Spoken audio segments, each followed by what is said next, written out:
Assalamualaikum warahmatullahi wabarakatuh. Kita lanjut pembahasan kisi-kisi kita ya, nomor 16. Nomor 16 tentang asam basa. Asam basa. Oke, untuk asam basa kita tahu kalau seandainya dikatakan larutan asam, maka pH-nya kecil dari 7.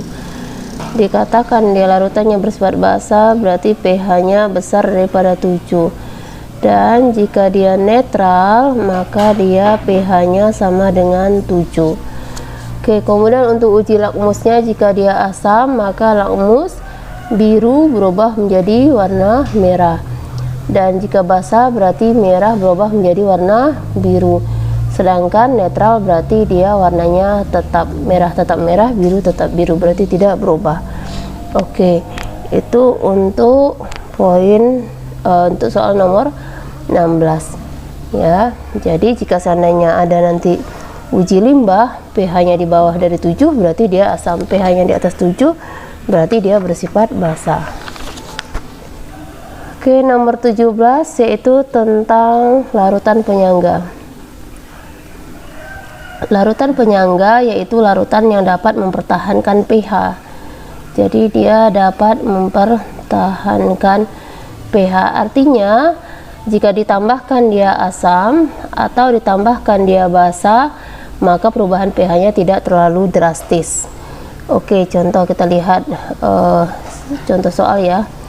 Larutan pH awal, penambahan asam, penambahan basa.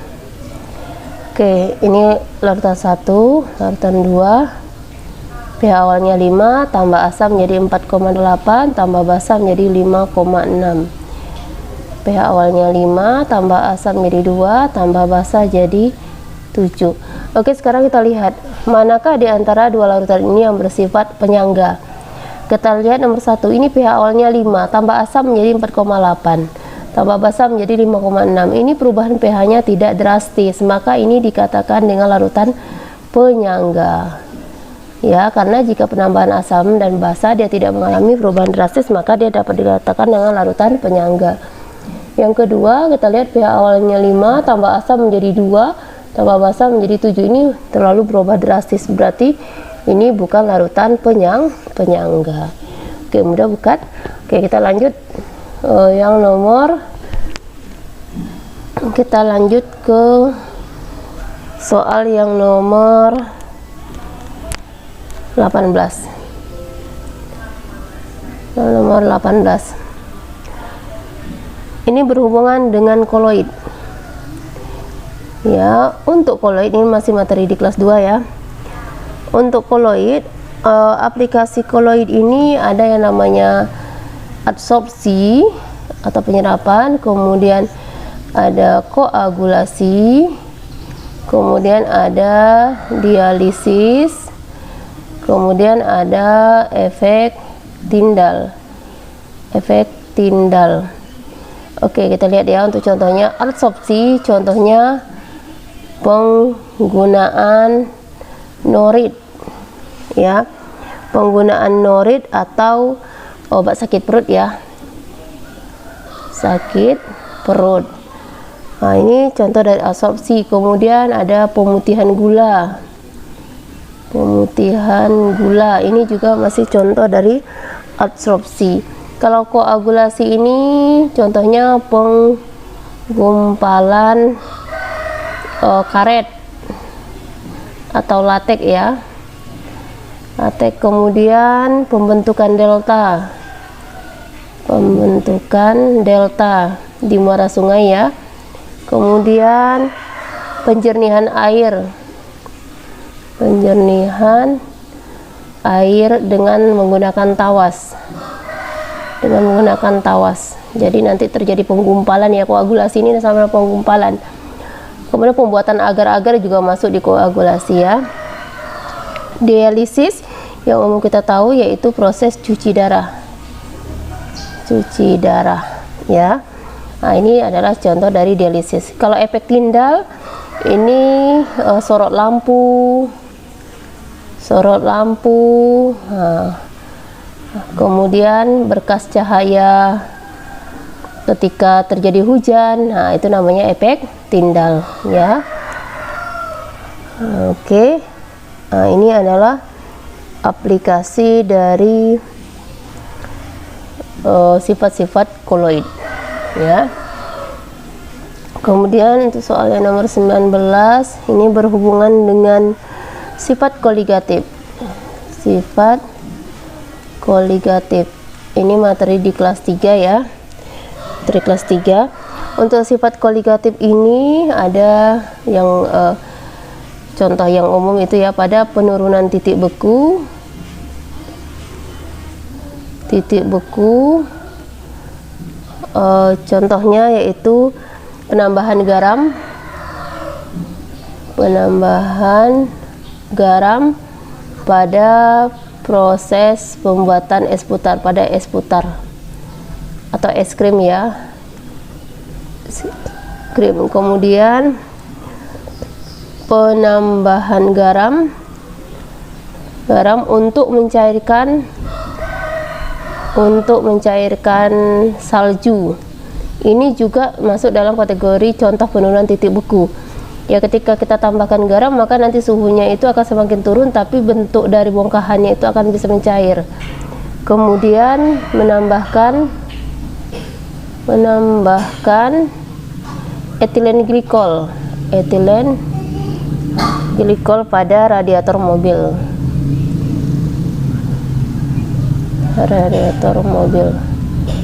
Ini 3 contoh untuk penurunan beku. Kemudian tekanan osmosis. Contohnya penyerapan air oleh akar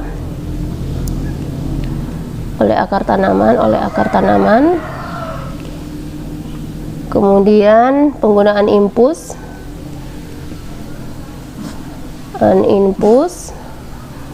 Kemudian penggunaan garam untuk membunuh lintah.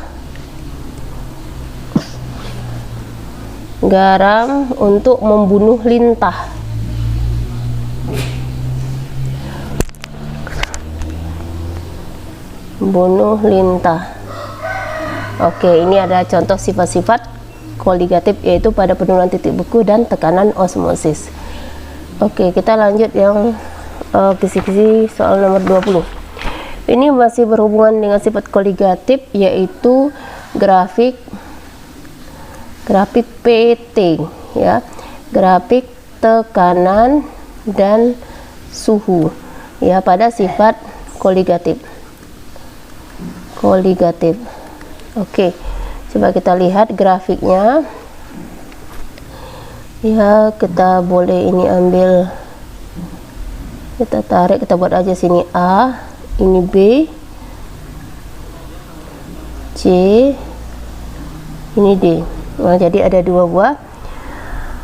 Kalau kita tarik di sini, sananya kita buat seperti ini ya.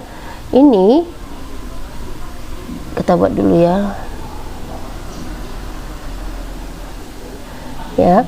BC ini kita kasih di sini, kita buat ini E, ini F ya.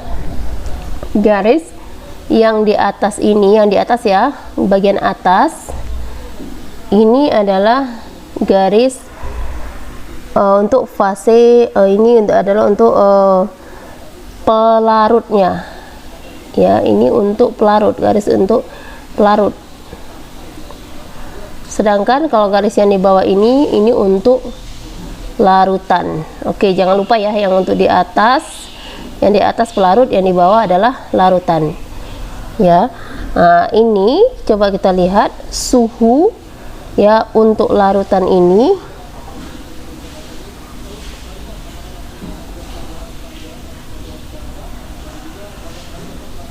Berarti di sini ini 0 derajat ya.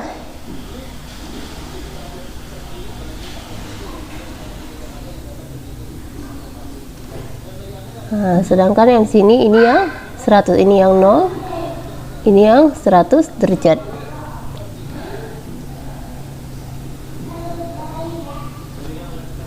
Oke, Oke. Nah, sekarang kita lihat untuk fase yang di sini ini dikatakan dengan fase padat. Fase ini yang di sebelah sini ini adalah fase padat, yang di tengah-tengah fase cair, kemudian di sini adalah fase gas. Ya, jadi kalau ditanya contoh garis yang menunjukkan fase padat dan cair, larutan, maka kita lihat fase padat cair larutan berarti AF, karena yang di bawah ini adalah larutan berarti AF. Tapi kalau ditanya fase padat cair pelarut, berarti pelarut kan yang di atas, BE. Oke, seperti itu cara melihatnya ya. Oke, kita coba lagi. Garis fase cair gas pelarut, cair gas pelarut berarti EC. Kalau dia cair gas larutan berarti FD. Oke, seperti itu caranya ya. Oke, sekarang kita lanjut soal yang nomor 21. Soal nomor 21 berhubungan dengan reaksi redok, berarti reduksi oksidasi. Reduksi dan oksidasi. Jika dia bilox naik berarti dia dikatakan dengan oksidasi. Kalau dia bilox turun berarti dia dikatakan dengan reaksi reduksi. Oke, sekarang kita lihat contohnya ya.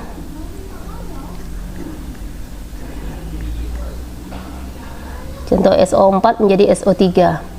Ingat, bilangan oksidasinya kita harus tahu dulu.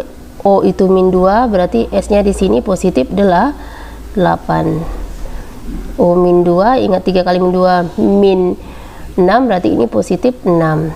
8 ke 6 positif 8 menjadi positif 6, turun, berarti ini adalah reaksi reduksi. Oke, sekarang kita lihat lagi contohnya.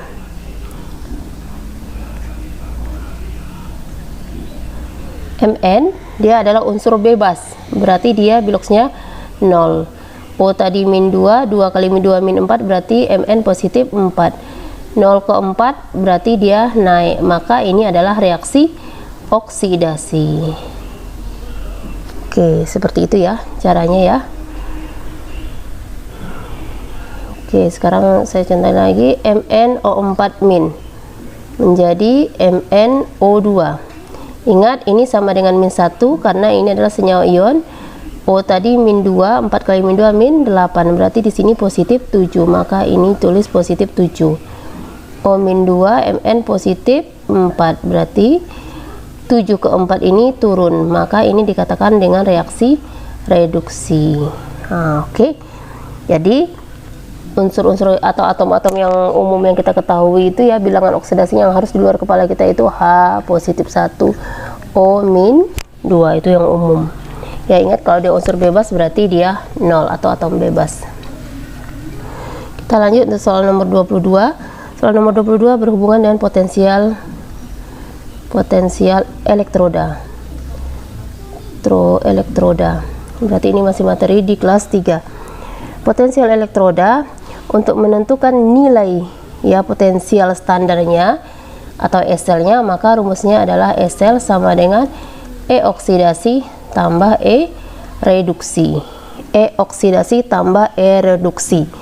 Oke, sekarang saya contohkan soalnya.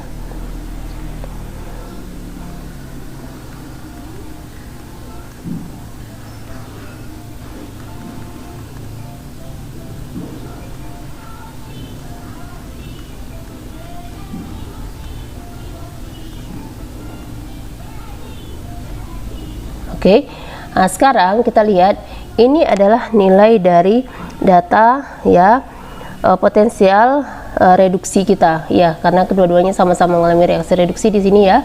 Jadi bagaimanakah kita menentukan mana yang reduksi dan mana oksidasi atau mana katoda anodanya? Caranya kita lihat di sini, mana dia nilai angka yang paling besar berarti itu adalah di katoda atau reduksinya. Sedangkan yang kecil itu berarti di oksidasi atau anodanya. Min 2,20 dan min 1,10, maka yang besar adalah min 1,10, berarti ini adalah katoda atau reduksi, berarti ini adalah anoda atau oksidasi. Oke, sekarang tinggal kita masukkan oksidasinya sekarang yang mana? Yang di atas kan, ini berarti oksidasi. Karena dia di sini masih reaksinya reaksi reduksi, maka tinggal kita balikkan. Kalau dia di sini min 2,20 berarti ini jadinya positif 2,20. Sedangkan kalau yang reduksi ini memang sudah reduksi, berarti tetap tambah min 1,10, berarti 2,20 plus kali min 1,10, berarti jawabannya adalah positif 1,10.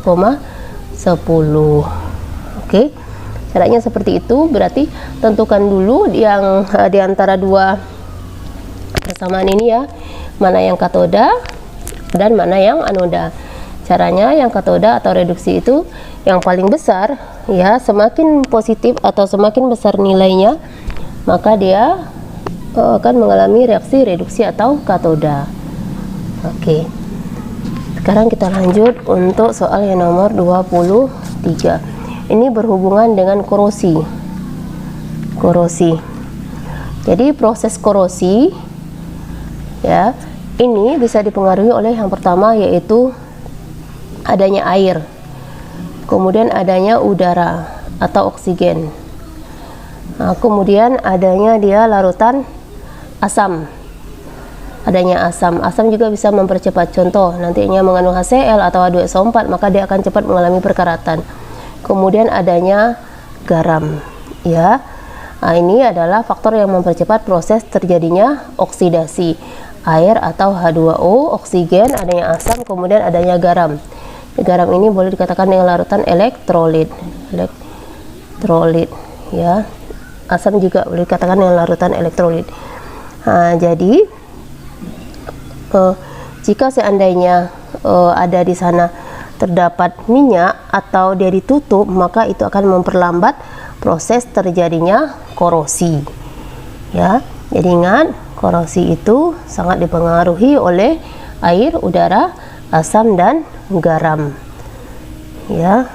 Oke, kemudian soal nomor 24 berhubungan dengan elektrolisis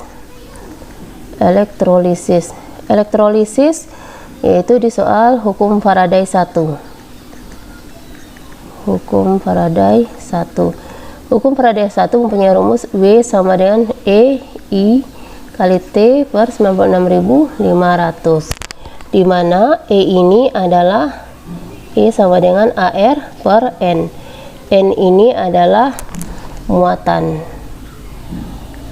dari logamnya ya. Jadi W ini adalah massa, I ini adalah kuat arus, T ini adalah waktu, sedangkan E ini adalah AR per N ya. Tinggal nanti kita lihat dari soal, contoh kita buat soalnya ya. Elektrolisis AgNO3, elektroda C, digunakan 5 ampere dalam 30 menit. Massa logam perak diperoleh adalah AR Ag 108. Oke. Nah, sekarang kita lihat yang ditanya adalah W. Berarti kita lihat dulu E sama dengan AR per N. Nah, kita lihat N-nya berapa ya. NO ini muatannya min 1, berarti Ag-nya positif 1. Maka N-nya sama dengan positif 1 ya. Nah, berarti kita tentukan dulu N-nya berapa. Maka rumus kita AR per N, langsung kita masukkan di sini boleh. Berarti 108 per 1 dikali I kita 5, kemudian waktu kita di sini menit, berarti kita kalikan dengan detik. Maka dia 30 dikalikan, ingat dia harus dirubah ke dalam sekon, ini ke dalam sekon atau detik. Sekon atau detik, berarti dikalikan dengan 60 karena 1 menit itu 60 detik per 96.500. Berarti 108 kali 5 kali 30 kali 60 per 96.500. Oke, sampai di situ aja ya perhitungannya ya. Oke, sekian pembahasan soal kita. Nanti kita lanjutkan lagi. Assalamualaikum warahmatullahi wabarakatuh.